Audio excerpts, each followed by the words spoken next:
It is 10/1/2015. I am at UC Denver's Auraria campus. First of all, I have to apologize to my first two interviewers of today. Your interviews were lost due to a technical malfunction. My cell phone crashed, so I apologized. I will sum up your interview here. Once again, I'm so sorry that you gave me your time, but I lost your recording. The first young man I spoke to came from New York City. He grew up during the 9/11 era. He was homeless for about 4 years and went to 7 different elementary schools. Really a compelling story that I'm so sad that I lost the audio of. After being homeless for about 4 years in New York, his family decided to settle down in Colorado, and this young man's mom is in Ohio finishing up her nursing degree, her nursing program, and he is currently transitioning from CU Boulder to Auraria campus. He's got about 1 month left on his lease before he can find a new apartment in Denver, Colorado. He's looking for work. So it's, it's a tough struggle for the man. He's got to drive from Boulder to Denver to attend his classes successfully. And then we talked about the diversity ratio at CU Boulder, and this older lady who I assume is African American, she came up to us and she bluntly said there is no diversity up at CU Boulder. So then me and the young man, we also talked about the ethnic environment at CU Boulder, and he felt that Denver offers more diversity.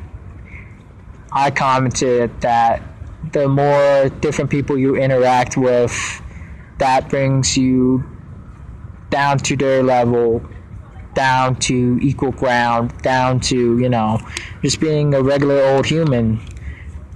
Whereas, I'm generalizing here, summarizing, not exact words, I apologize again. Whereas, being in a place like Boulder, there's a homogeneous, mostly whites interaction, and that leads to similar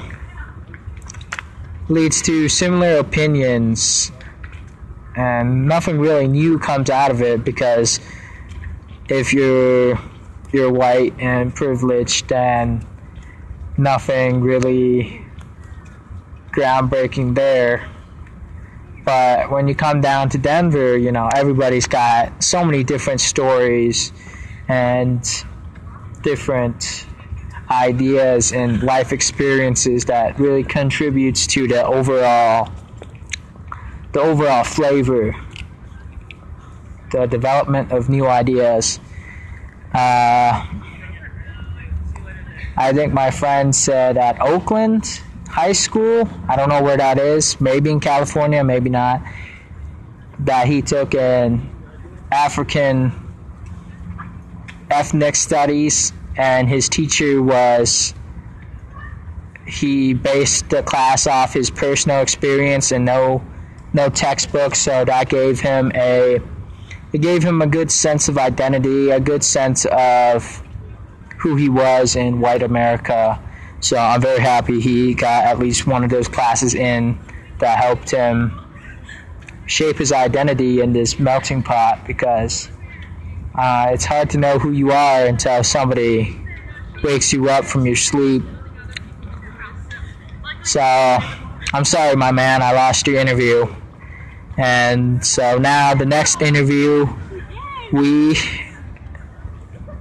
talked about weight shaming and we talked about our respective body types. And he was a skinny guy, and I was a skinny guy for quite a long time, and I still am.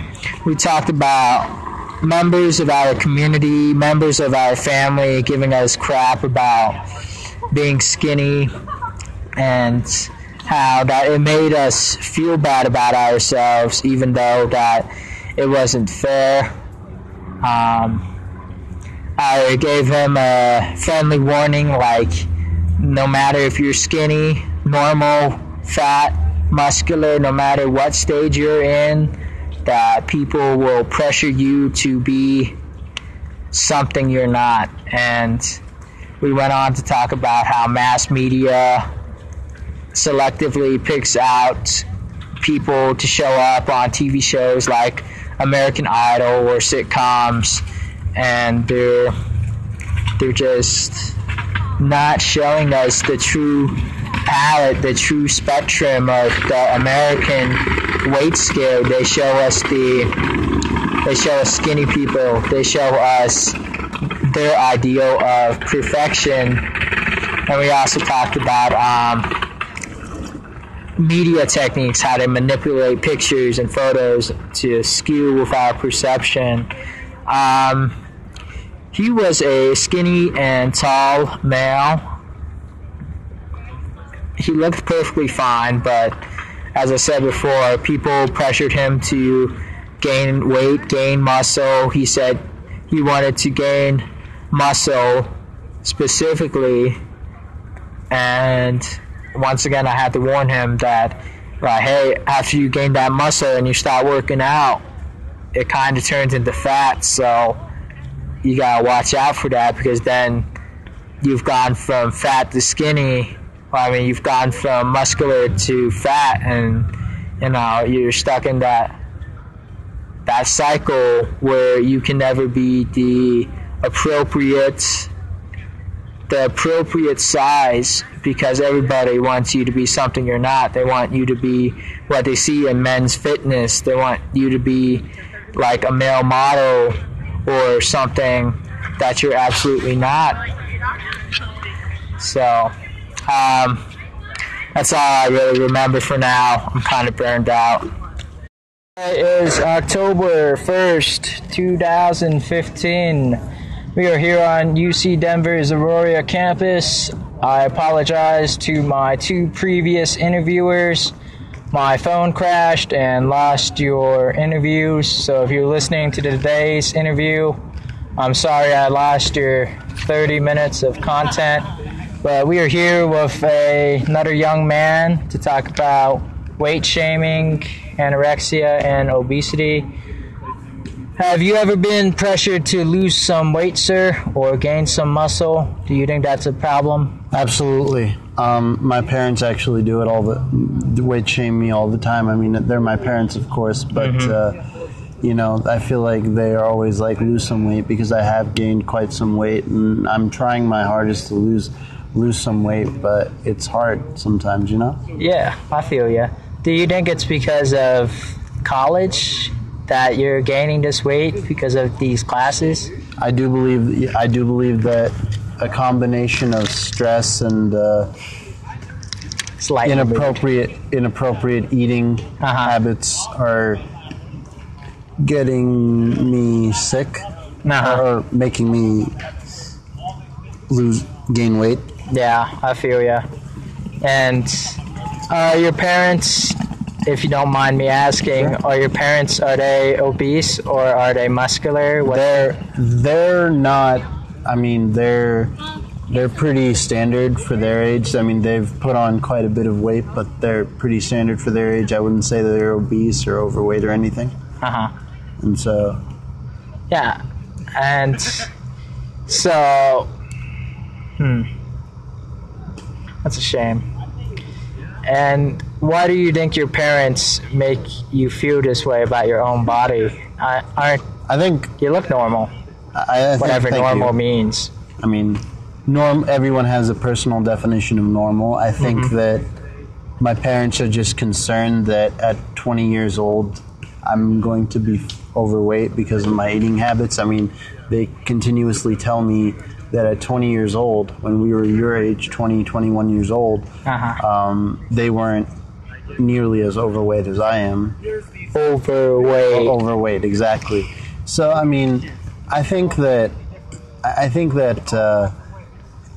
it's just a matter of, opinion. I think men, women, both, especially women, are expected to be super duper thin. You know, men don't like overly obese women. I mean, I don't mind. I don't mind either way, but I think society pressures both men and women to a certain point, especially women with the weight shaming, you know, to the point where some women develop about eating disorders. So, yeah. And so they're telling you to lose weight or gain muscle? I think it's more lose weight. Same here. I've been skinny for 20 years of my life, and my parents, like every day, almost every day, you know how it is, they were always like, you need to gain some weight, you need to gain some weight. And there was a period of my life for about 3-4 years where I was like toned but not muscular. Right. And they started giving me shit like, you look weird. And then now that, you know, you saw my stomach, course, and now I need to lose weight, and it's so hypocritical because they're overweight. Absolutely. I would even say that they're obese, like high blood pressure, all of that stuff, and they want to project perfection onto us, but it's just hypocritical because absolutely. Like, I've gone through every stage. I've gone from skinny to muscular to overweight, and there's no way to escape their screwed up perceptions of normal. Yeah. It's like, because when you've been to all 3 stages, you're just like, wow, I guess you just want me to be miserable about my body. Do you feel that way? It's more, yeah, I mean, sort of, kind of, but it's not. I just feel that, you know, why are you telling me what I'm supposed to do with my own body? I am trying to lose weight. I am trying to exercise. I walk around this campus every single day when I get the chance, you know. Yeah. You know, I drive a car, but you know what? I'm not going to, you know, jog marathons to get jog marathons and stuff. So I just feel that they're overly concerned, and I think I just have no basis as to why. Are they aware of anorexia? I'm sure they are. Yes. Okay. I'm sure they are. I don't think they know anyone, but I'm sure if I went today and I talked to them, you know, about what anorexia, bulimia, stuff, things like that would be, I'm sure that they would know what that is. Okay. And would you say that most morbidly obese people, they're depressed because of society weight shaming them, making them feel bad? I mean, possibly. I can't say for sure. I mean, I would think that those morbidly obese people that are getting weight shamed and stuff, yeah, that definitely does lead to a bunch of mood disorders, such as major depression, and as well as eating disorders, in an effort to be more thin. And the reason why I chose weight shaming is because, you know, there's fat shaming and then there's skinny shaming. Those are opposite sides of the spectrum, but weight shaming is like everywhere in between, because even perfectly normal guys like us, right, people are going to tell us like, you need more muscle, and they'll even grab your body physically, right, like it's an unspoken insult, but that's a huge physical insult, just like absolutely that, or just like grabbing onto something like this. I mean, you can't do that with women, but to guys, it's more of that masculinity, absolutely, alpha dog, weight shaming sort of thing. And it's almost as if it's almost as if you have a belly, like if you have a belly purely, or if you have any sort of thing like that, then you're not masculine, and I don't find that to be true at all. I see myself as very masculine. You know, I have testosterone flowing through my body. You have testosterone flowing through your body. You know, I don't think weight should matter. And is this weight shaming something new that your parents have brought up? Yeah. Okay. Yeah, ever since I've been gaining weight, you know, I haven't always, like I said, I was skinny as well. You know, I was really paper thin. But then I got to college and I started drinking beer, and just got to me. Started drinking beer, eating unhealthy, and somehow I just gained all sorts of weight. Because when I was a freshman in college, I was still pretty skinny. Yeah, but I feel you. Yeah. Maybe your parents are just concerned for your health because, like, the weight you gain now might stick with you for the rest of your life. Absolutely. But I feel you that this weight shaming sort of a new thing to you, and you feel more vulnerable to it maybe since it's new.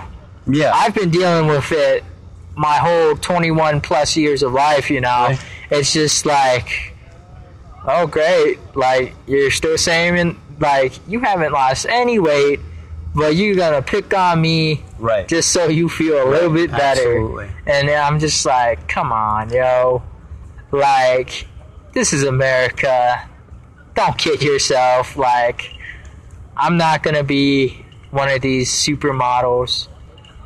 Supermodel men, yeah. Have you shown them what Photoshop does? Like how I have not. I don't. I mean, like I said, I don't doubt that they know this already. I think it's just, as you said, more about my health. I mean, I know, you know, if I showed them like how a simple pizza can be photoshopped into a model. You know what I'm talking about? Exactly. Thank gosh. Yeah. I know exactly, you know, what's going on. You know, I know exactly the unrealistic expectations for both women and men when it comes to the ideal body weight, and, you know, See, I bring that up because our parents presumably are of an older age, less technologically advanced. No, my parents know technology pretty well. My parents are, I mean, they're not real young. They're close to 50, but you know. Yeah, I was born in the 90s, but I didn't learn about Photoshop techniques and airbrushing and like reducing weight until I was like 19 or something. Like it took years before somebody was like, "Yo, check out this photo," or, you know, check out this video of this pizza woman. Like right. And so you say your parents are probably aware of these techniques? Yeah, I mean, now that you mention it, I'm gonna probably go home and I'm gonna probably talk to them about weight shaming, just like because, you know, I just want to, because I like talking about things that are brought up in the public spectrum. Yeah, you know, just because, you know, I wanna ask them, you know, are you aware that the, you know, models in magazine covers, are you aware that the celebrities in magazine covers, they're pretty much airbrushed, photoshopped? And, all right, I'm your parent, I say yes. Do you counter reply with, well, do you understand how advanced this technology has gotten? Well, I mean, do you understand, like, it's, I mean, yes, Mom, you know, I know you went to school here, but, I mean, even though you've been through the school and you know the technology just slightly, you know, it's changed so much in the last 10 years, 10 years, you know? So I would say that, I would say that, sure, you know, it's really easy to do Photoshop if you just, like, sit there for, like, 5 hours and just, like, learn it cold. But, I mean, it's, like, they got professionals. It's professional editing, though. So, like, these people are working 40-hour plus weeks on these photos. Absolutely. Okay. And do you have more time, or what's good?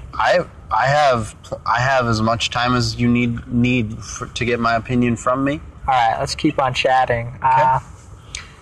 When you're around a bunch of guys and they're all going to the gym, do you feel pressured to go to the gym? I mean, I go to the gym regardless. When I can. I haven't been going lately, but when I can, I go to the gym.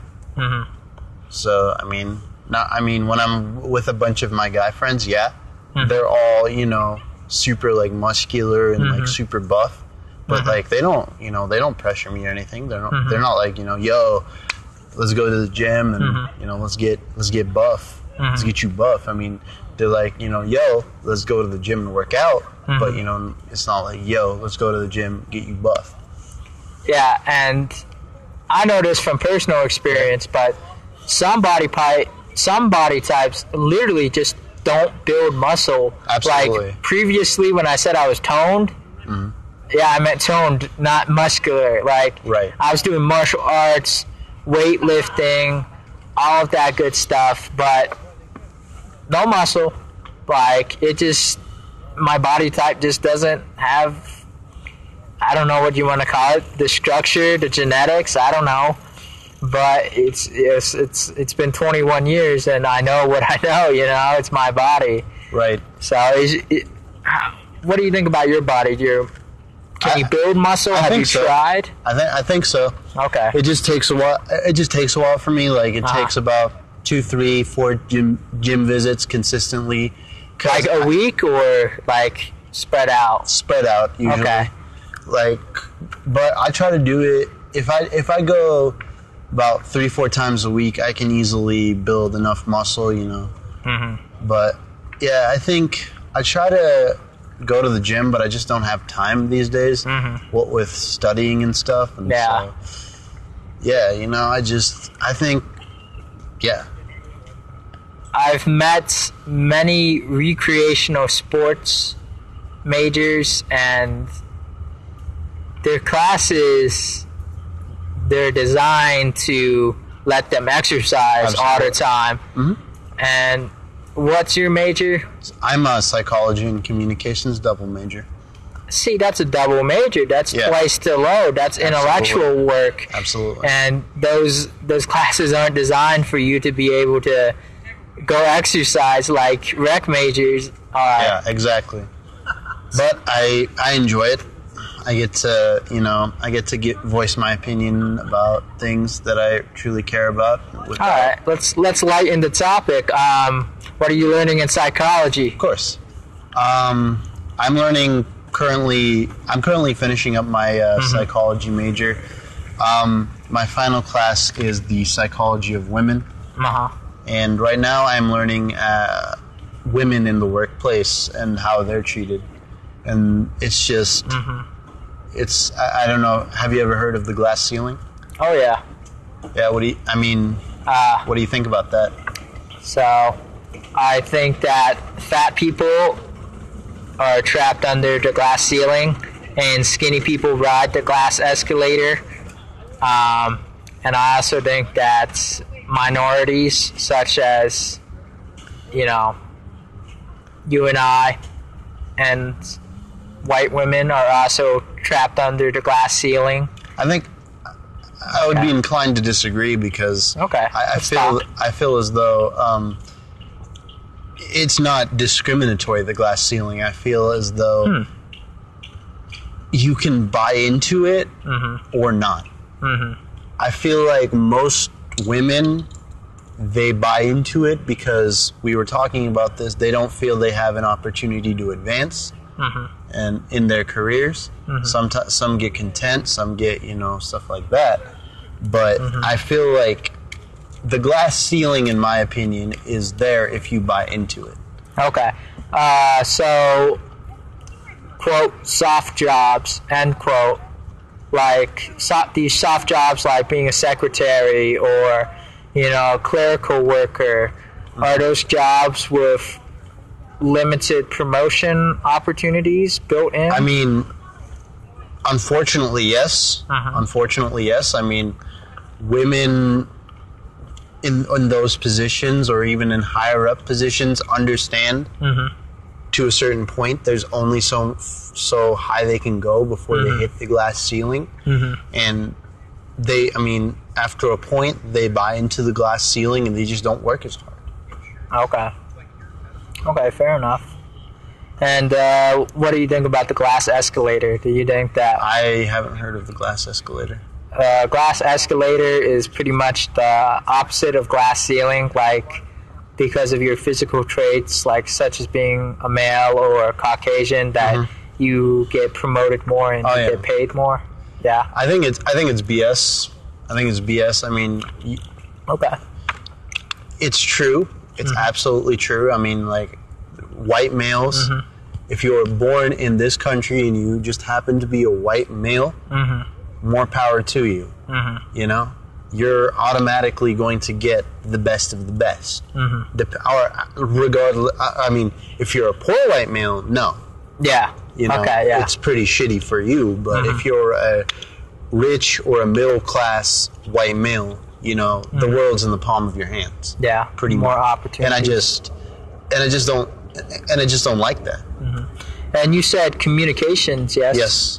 Okay, and I've taken one communication class. Can you tell me a interesting theory that you've learned? I've learned about, like, the magic bullet. The magic bullet? And, like, the global village and stuff like that. I've learned about the global village. Which one interests you the most? Like, which one do you know the most about? Well, there's a theory in communications called dialectical tensions theory. Okay, tell me more, please. Okay, sure.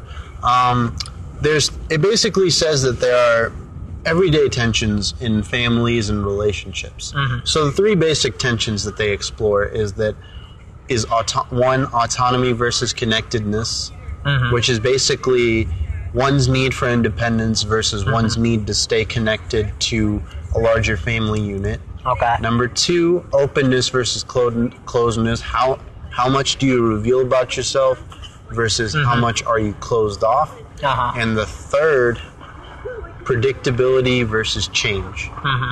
So some people like predictability, some people like change. And therein lies the tension. You know, you get a new job, you know, you like things to be predictable for a while, and then they change. You know, some people can't cope with that. You know, some people are better at coping with that than others. Okay, so some people like to have tension for a while, and then they like that release of tension, and so that steadiness of a cycle. Yeah, it's basically dialectical. Basically means two things that are opposed to each other. So nice. Yeah. Okay. All right. Thanks for your time, man. Yeah, no problem. Pause there. All right, man. That was picking up where we left from. It is 10/1/2015. Today's top topics are weight shaming, anorexia, and obesity. We are sitting here with a young male. First question: have you ever been pressured to lose weight, gain muscle? Is that today's formula for masculine males? I would think so, yeah. Okay. For the most part, I've been pressured to lose weight and get more muscular, but that was because of a professional manner. I was in the military, so there was a requirement for it. Okay. And there's a requirement for it. Well, there's weight standards. You can't be overweight and be in the military. They don't like that. Okay, and they don't generally they don't have fat guys in the military. Is that correct to say? You can't. Yeah. It's a hazard to the person and to the person that they're working with. Not saying like you're gonna give me heart disease because you're fat and you're next to me. No, it's more like they look at, okay, if this person who is really overweight is in a combat situation or in a dangerous situation, they would not be able to react in the same manner as someone who is very athletic, very in shape, very much in control of their body. That's what they look for. Okay, so let's talk about your adolescent period, because military is, you know, you're a little bit older, you're 18 or so your mind's a little bit tougher. But in your adolescent years, did you do any sports? No. Okay. Fair enough. But when you were younger, what kind of body type did you have? I was the short kid in school, and I was definitely made aware of that. Mm-hmm. And that's something you can't control, which makes it more annoying. It's like, I can't grow 3 inches over the summer. And because you were short, did you feel like you had to compensate for your body type? Like you had to lose some weight or gain some muscle? No. I just felt it was just something that kind of singled me out. Okay. But I'm guessing you feel more comfortable with your body now that you're older? Yeah. I got a few inches on me, so now I'm more of an average. I think I'm an average height. So like, I'm between 5'6" and 5'7". It's got to be close to average. Yeah. And you get short people. You get people that are like 7'5", and they're like, I wish I was shorter. Quit banging my head on the doorway. When you're with your non-military friends, do you feel pressured to continue being muscular, or do you ever find yourself comparing to their body types? To the first question, I don't feel pressure from that. It's more of an internal pressure. Since I became, I consider myself just a regular athlete. I don't necessarily play any sports, but I am an athletic person. And I like feeling that. I like having the feeling of being athletic and having that energy and having the muscle to do things that, just everyday things like lifting a couch or moving a bed. For some people who aren't athletic, that could be very difficult. For me, it's not difficult because I'm athletic and because I'm muscular. As far as feeling pressure from other people, not so much. Comparing to other people, yes. But I think that's more like a human condition. Yeah. Anytime in my military friends, my non-military friends, anybody that I've known in the gym would admit to doing this. When you're in a gym and you see another guy there, you compare yourself to him. And you either become envious of him, jealous of some attribute, or you're looking for a weak point. And that's the competitiveness. You're either looking for something you're better at him than, like, look at his arms, my arms are way bigger, or you're looking for something to be jealous of, like, man, I wish I could get my biceps to peak like his do. I wonder what his secret is. But what you don't recognize in that moment is he's doing the same thing. He's going to look at me and be like, shit, he's lean. I bet he can run fast. If I could be as lean as him, I could run really fast. But I mean, while you're looking at him, he's so broad-shouldered. It's like, I wish if I was thicker, I could lift more like he does. You want to be something that you're not? Well, kind of, but it's looking at your own discrepancies, but also looking at your own strengths. Like, when I do that, I do look at something to be jealous of, but I also look at something to be proud of. Like, okay, he's thicker built, probably can lift more than me. I'm skinnier built, but I can run faster than him. Okay. Pros and cons. Yeah, it's the pros and cons things, but the takeaway from it is to recognize what your weaknesses are and work on them. All right, personal preference. Personal preference question: Are muscular women sexy, or do you prefer toned? How muscular are we talking here? 6-pack. That could be, yeah. Okay. Sure. Fair enough. And do you think that the standards for being sexy are changing for women? Like, they can be more muscular, have bigger arms, instead of the skinny girl princess? I think they're breaking the stereotype, if that's what you mean, definitely.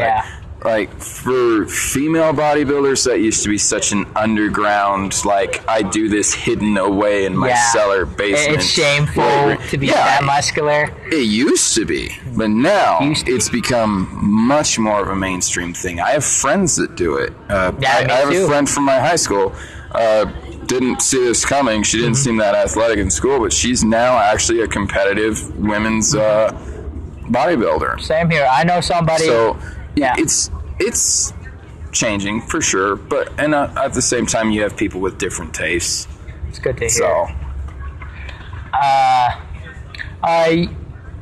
would you be happier if the muscular standards for just civilian just dropped, like it's okay to have a dad bod where you got a little bit of a gut, and Honestly, I don't see that there is a standard because the dad bod is so rampant. If we had a standard, there wouldn't be as many of these quote-unquote dad bods.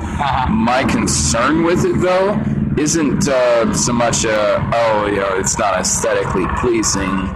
It's more of a health and welfare standpoint of, okay, your life choices are actually costing this country, and I looked this up, close to $200 billion a year in healthcare. Now, when you divvy that up between private citizens, it's not very much. It's like $30, maybe $40 per citizen. Not much. But when you look at what we could have spent that money on, it's like, okay, don't get the cheeseburger. Go get some fruit or something.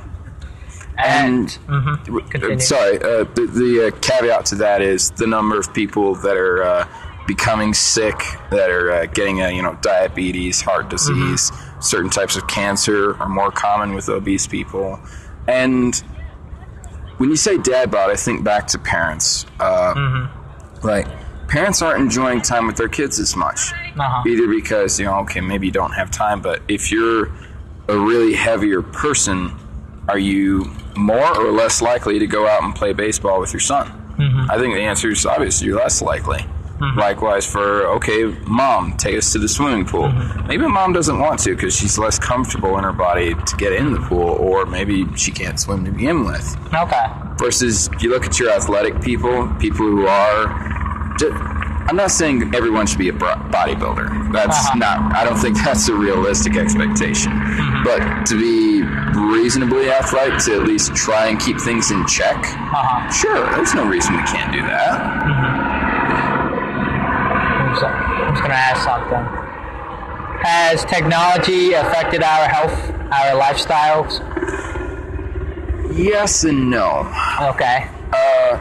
On the one hand, it is easier to access knowledge than at any point in history. Yeah. Ever. And that's not even questionable. You have internets, you have magazines, you have books, you have all types of media.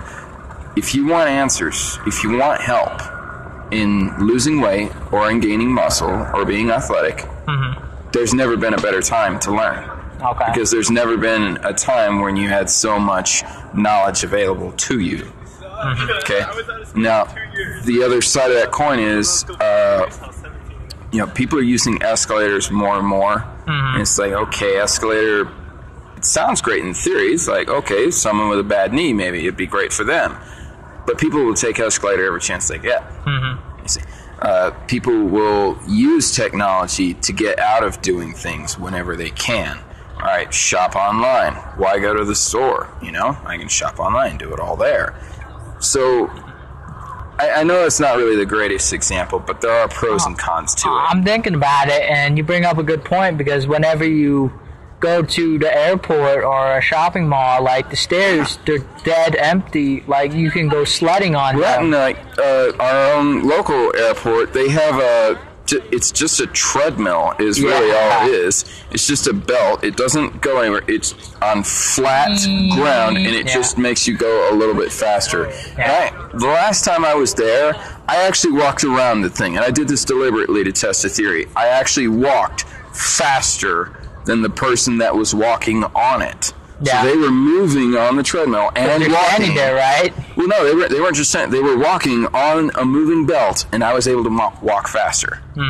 So I was like, wow, just punched a big hole in your logic. I've used those things, but that's only when I'm hauling. I'm going to miss this plane, literally. Even hauling, I think they're actually slower. Really, because they're crowded, they're congested. Everybody wants to use one. And you got that too. So yeah. So there's good instances of technology, and then there's bad ones. Without a doubt. Okay. So I'm glad to hear that you've felt comfortable about your body more or less your whole life. Is that fair to say? No. I'm still insecure about some things. Okay. Like, drives my mom nuts because if I flex around her or have to move something, she'll say something about my arms, like they're so big, and I'm like, We're not. Like, I look at it and I don't think they're big. But, you know, when she looks at them, she's like, they're so huge. Like, you have to stop lifting so much. I'm like, why would I do that? So, it's part of that's never being satisfied. That's part of being competitive as an athlete. Yeah. For me. Comfortable weight-wise, more or less. I wouldn't mind dropping another 10, but that's just so that I'd be faster at running. That's really the only reason. If I could run as fast as I could at 10 pounds less at the weight I am now, I wouldn't care. Yeah. And considered your job profession, it's a life skill, literally. Yeah. I feel ya. So let's talk about the female rangers, the female recruits. Do you know anything about their standards versus your physical standards? That I'm not going to comment on because I wasn't there. I didn't go through the school with them, and I didn't actually... What it is, like, they only release so much to the news and to the media. And you always get people, like, on social media who want to be, I was there and this. Like, prove it. And then they can't. Or you end up having some hoax story or whatever. So for me, for something like that, unless I'm there, saw it or experienced it with them, or unless I was on the planning committee at Fort Benning, where the Ranger School is held, I'm not going to comment too much to that. I feel ya. I mean, they're your fellow. Yeah. Like, you're gonna die. You're gonna fight and die with them. Like, that's how it is. As far as female standards in the military go, I almost don't even want to comment on that either, because physiologically there are differences. There are huge differences, like in terms of what female body can do, what it can't do, and then at the same time, there are some females that outlift me. Yeah. You know, there are some bodybuilders out there that lift 3 times what I do. Yeah, I've met one, and it's scary. It's like, it's very, very emasculating. But what I have honestly found in my time in the service is it isn't always so much about how much they can lift or how fast they can run.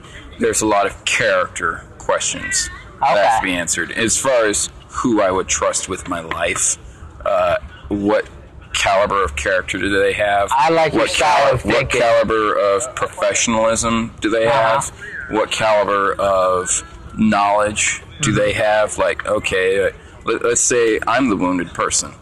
Is this person have the knowledge to treat me with first aid in the appropriate way that is going to save my life? Or are they going to screw it up and get me killed? And you're thinking about factors like, can you move me? Like, am I too heavy? Like, that's the big one with weight, but they got ways around it. And truthfully, there are guys that I can't pull because they're too heavy. For sure.